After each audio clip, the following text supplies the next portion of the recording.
Pourquoi est-ce que cela ne soulève pas la même levée de bouclier pour les animaux? Il s'agit d'être vivant, non, on parle de souffrance, point final. Un bébé, un handicapé, un noir, un juif, un blanc, un jaune, un géant, un nain, n'importe qui. On parle de quelqu'un qui a un système nerveux. Vous et moi, nous avons un système nerveux. Les animaux également. On a tous été en cours de biologie jusqu'à au moins la 5e ou la 4e. Donc faut pas me le faire à l'envers, vous l'avez étudié ça. Le fait que nous avons des nerfs, alors je sais pas comment ça s'appelle, le système sympathique ou je sais plus quoi, le nerf sensitif, direct, indirect, etc.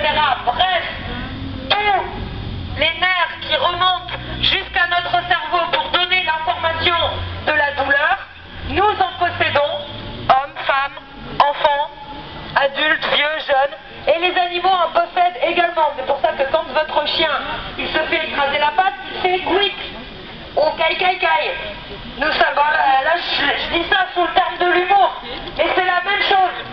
Un chien, un être humain, nous sommes capables de ressentir la douleur. Conclusion, pourquoi je dis tout ça? Parce que à l'intérieur d'HLS, ces animaux sont les mêmes. Dedans, dehors, c'est pas des animaux différents qui sont changés par l'opération du Saint-Esprit juste parce qu'ils sont dans HLS. Ça ne devient pas des animaux iridescents, totalement insensibles à la douleur. Non, ce sont les mêmes. Ce qui fait que les expériences qu'ils subissent à l'intérieur de ce laboratoire, déjà non seulement elles sont extrêmement douloureuses, mais en plus, il n'y a rien qui les protège de ressentir cette douleur. J'aimerais bien vous y voir, en fait, parce que je suis persuadée qu'aucun d'entre nous ici, et aucun d'entre vous, de l'autre côté des vitrées, aucun serait capable de tenir aussi longtemps que eux ils tiennent dans ces laboratoires. Je suis persuadée qu'aucun d'entre nous supporterait un centième de ce qu'on leur fait subir à l'intérieur de ce laboratoire. Donc c'est la seule chose qu'on vous demande d'AstraZeneca. On vous demande de vous séparer d'HLS. On vous demande pas d'arrêter d'essayer de mettre des médicaments fiables sur le marché. Il n'en est pas question, on n'est pas des anti-humains. Il y a une espèce de légende urbaine qui circule sur les militants droits des animaux comme quoi on ferait des misanthropes, on ferait des fascistes, je sais pas quoi. Oui, de toute façon, vous, si vous défendez les animaux, c'est parce que vous n'aimez pas les humains. Ça doit peut-être exister dans 1% de la défense animale, des gens qui ont été déçus. Et vous connaissez le couplet habituel.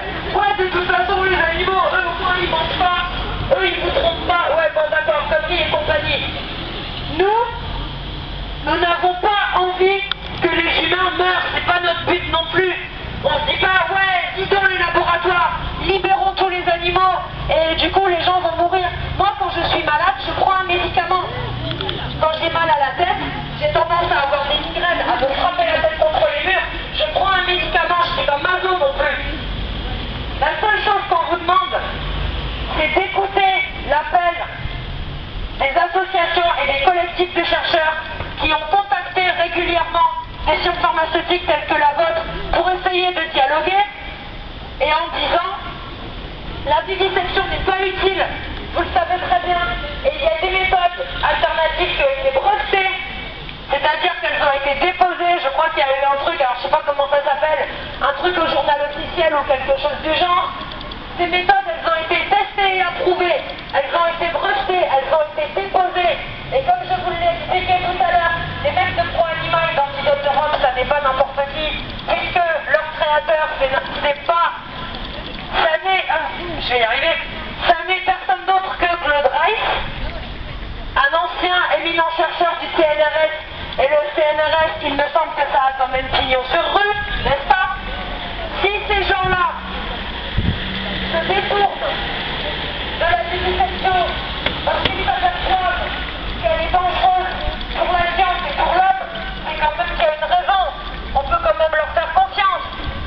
Moi, j'aurais plus tendance à faire confiance à des chercheurs tels que lui, tels que M. Claude Reiss, plutôt qu'à des alcooliques invétérés tels que ceux que vous avez à l'intérieur d'HLS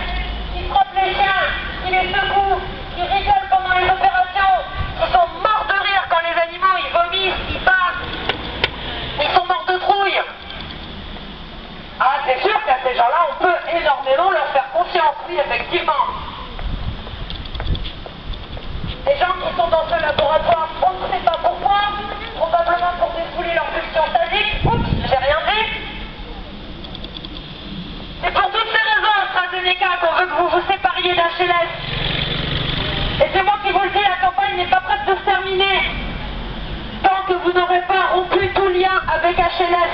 La campagne a lieu à Paris, elle est relayée à Toulouse, elle est relayée également en Grande-Bretagne, il y a des manifestations annuelles et également mensuelles, hebdomadaires. La France n'est pas le seul pays à se mobiliser. Ne t'inquiète pas, Astra. AstraZeneca!